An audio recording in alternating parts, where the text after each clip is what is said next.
how can the Filipino people stand to benefit if the Vice President takes the presidency when you're just going to put in place another dynasty whose history is also peppered with allegations of corruption, instability in behavior, even murder? Meron bang kasong murder ang Vice President, Carmina? I'm talking about another dynasty. She's another member. She's a family member of another dynasty. Na mas malaki ang boto sa Pangulo. Wala tayong magagawa ron. I never advocated anything that is outside of the constitutional loop or constitutional orbit. Are you saying that when Bongbong Marcos, assuming he will step down, we will abandon the 1987 Constitution and skip the rule on succession? Wala tayong magagawa ron. I never advocated anything that is outside of the constitutional loop or constitutional orbit. But here's the thing. By the rule on succession, when the President is no longer capacitated to govern, the Vice President shall assume the role of the President. But how can you... magagawa ron, hindi ko inimbento yun, hindi mo inimbento yun, iyan ang ating saligang But batas. how can... Let's go back to when it all began.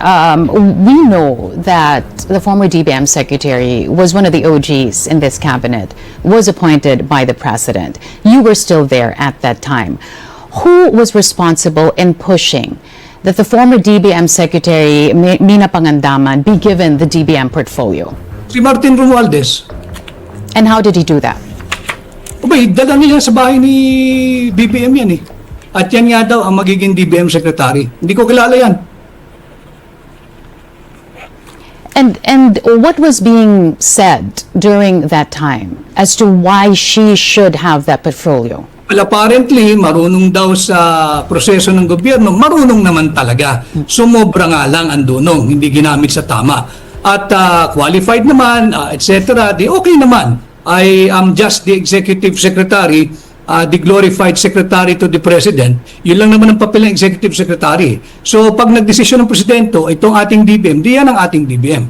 But malinaw sa akin na ang nagdala dyan sa bahay ni BBM doon sa Forbes ay si Martin Romualdez. Hindi mo ba kayo nagtaka ng mga panahon na yon? As you were forming the cabinet of the president whom you helped win in the 2022 elections, kung bakit siya? Hindi ako pwedeng magduda, Carmina, lalo na pagka meron ng disposisyon or desisyon ng aking Pangulo. Sapagkat, again, I'm just his alter ego, eventually and ultimately, kung ano ang kanyang mapapagpapasyahan, hindi naman pwedeng mas marunong pa tayo doon sa pinakamataas pagdating sa hierarchy ng gobyerno.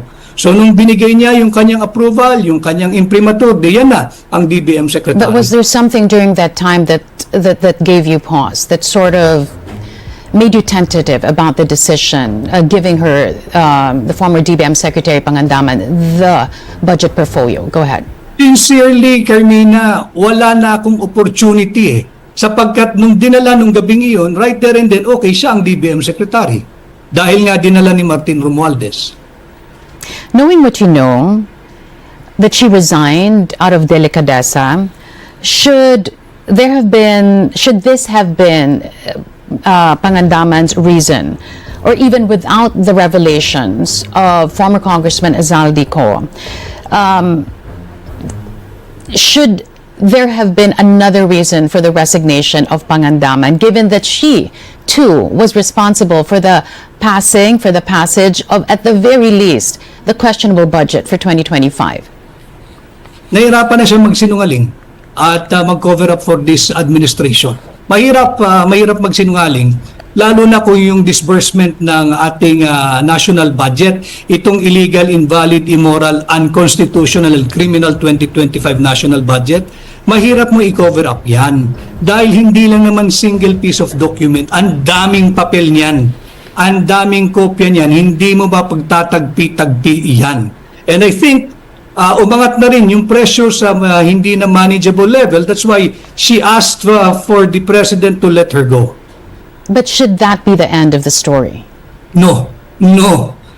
Nakita na natin eh. Sabi ko nga sa iyo, perception is everything.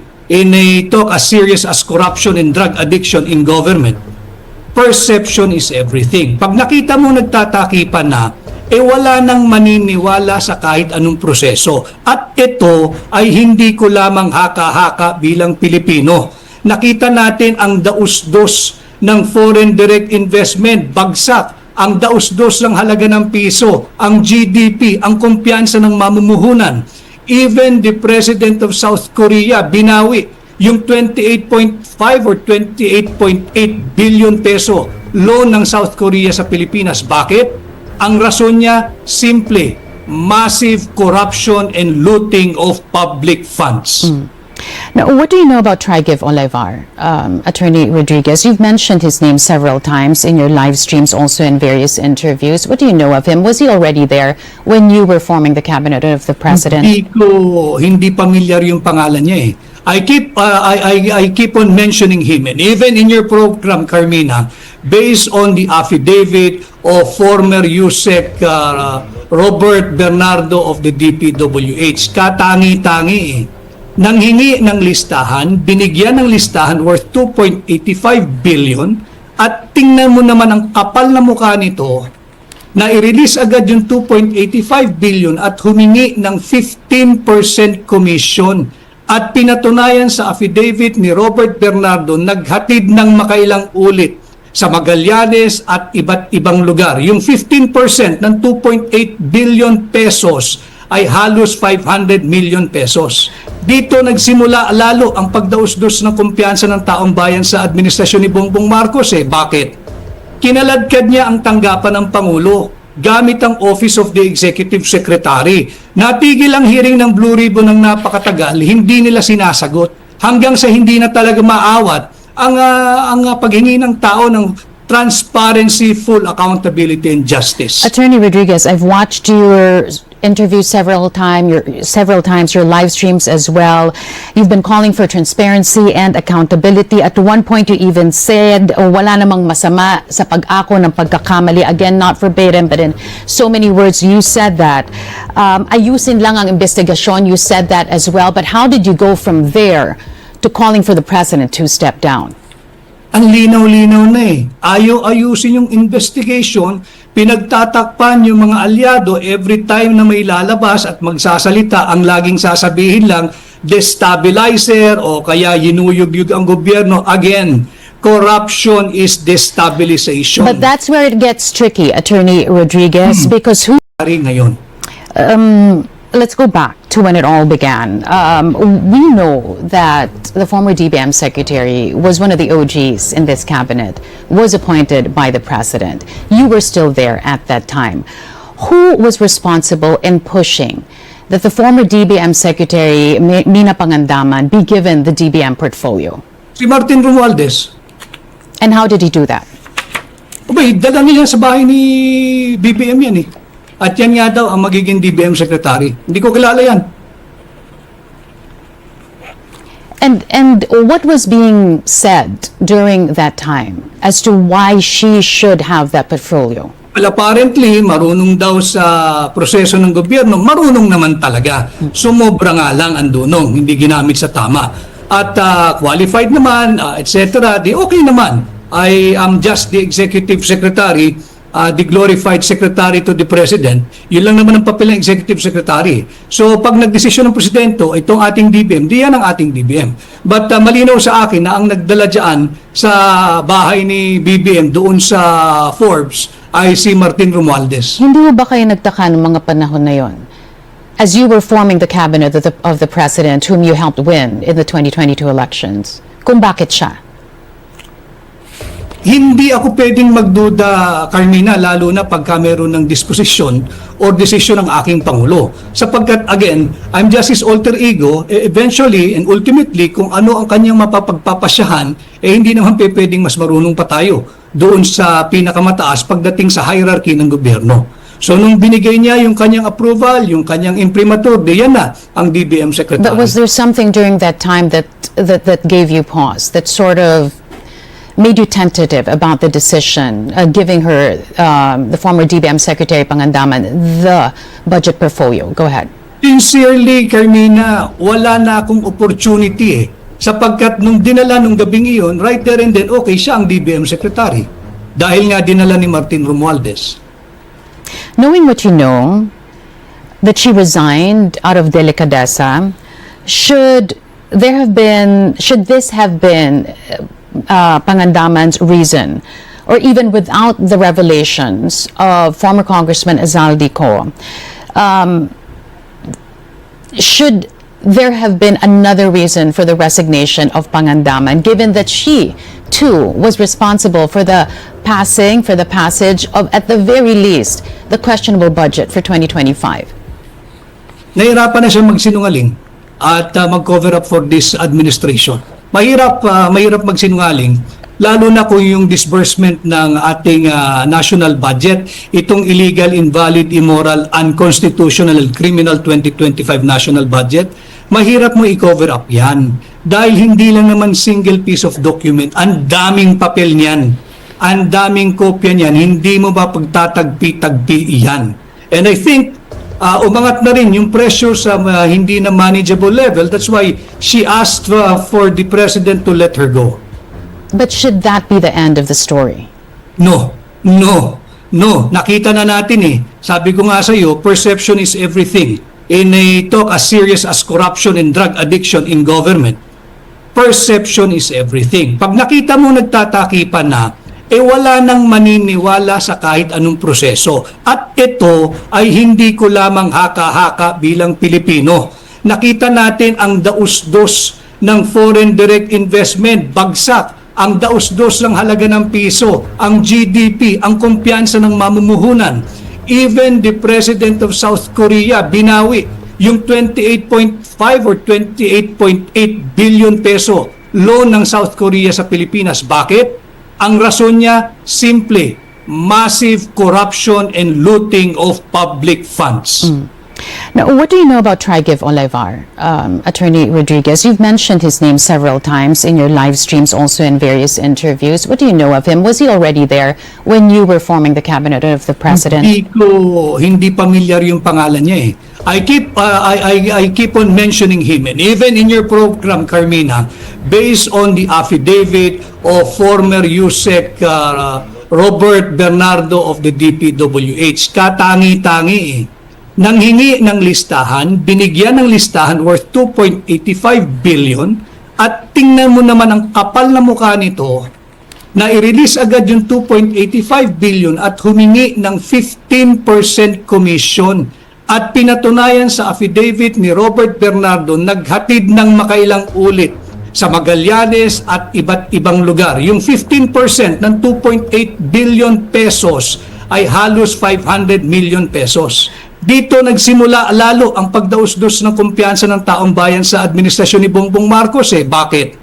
Kinaladkad niya ang tanggapan ng Pangulo gamit ang Office of the Executive Secretary. Natigil ang hearing ng Blue Ribbon ng napakatagal, hindi nila sinasagot. Hanggang sa hindi na talaga maawat ang paghingi ng tao ng transparency, full accountability, and justice. Attorney Rodriguez, I've watched your interviews several times, your live streams as well. You've been calling for transparency and accountability. At one point, you even said, wala namang masama sa pag-ako ng pagkakamali. Again, not verbatim, but in so many words, you said that. Ayusin lang ang investigasyon, you said that as well. But how did you go from there to calling for the president to step down? Ang linaw-linaw na eh. Ayusin yung investigation, pinagtatakpan yung mga alyado every time na may lalabas at magsasalita, ang laging sasabihin lang, destabilizer o kaya yinuyug-yug ang gobyerno. Again, corruption is destabilization. But that's where it gets tricky, Attorney Rodriguez, because who stands to benefit from your call for the president to step down? The Filipino people, Carmina, para matuldukan na itong korupsyon na ito. How can the Filipino people stand to benefit if the vice president takes the presidency by virtue of the president stepping down, when you're just going to put in place another dynasty whose history is also peppered with allegations of corruption, instability in behavior, even murder, the deaths of countless deaths of your countrymen, Attorney Rodriguez, not to mention the damage to freedom of expression, which you oddly enough claim to protect as well. Go ahead. Are you saying that when Bongbong Marcos, assuming he will step down, we will abandon the 1987 Constitution and skip the rule on succession? You've mentioned about murder.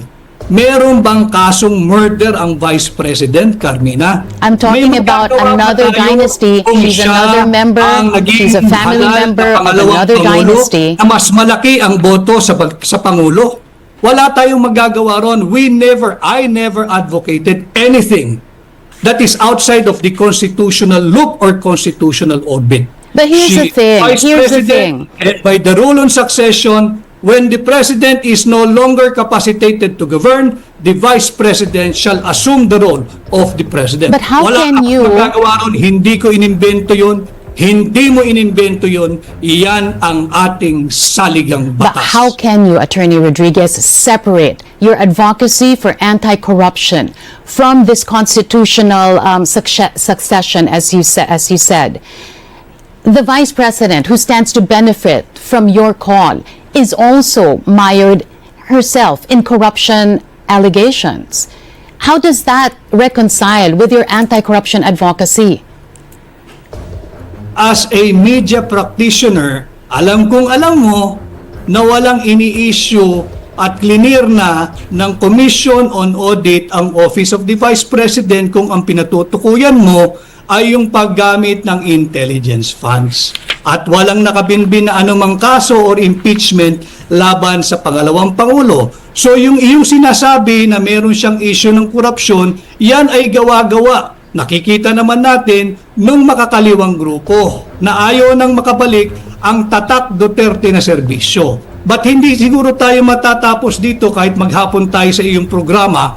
Ang aking tugon doon sa iyong katanungan kung sakaling bumaba ang kasalukuyang Pangulo, naturalmente umiiral ang ating saligang batas, ang Vice Presidente ang siyang hahalili sa mababakanting posisyon. Wala akong magagawa doon, wala kang magagawa, hindi natin pareho imbensyon yan.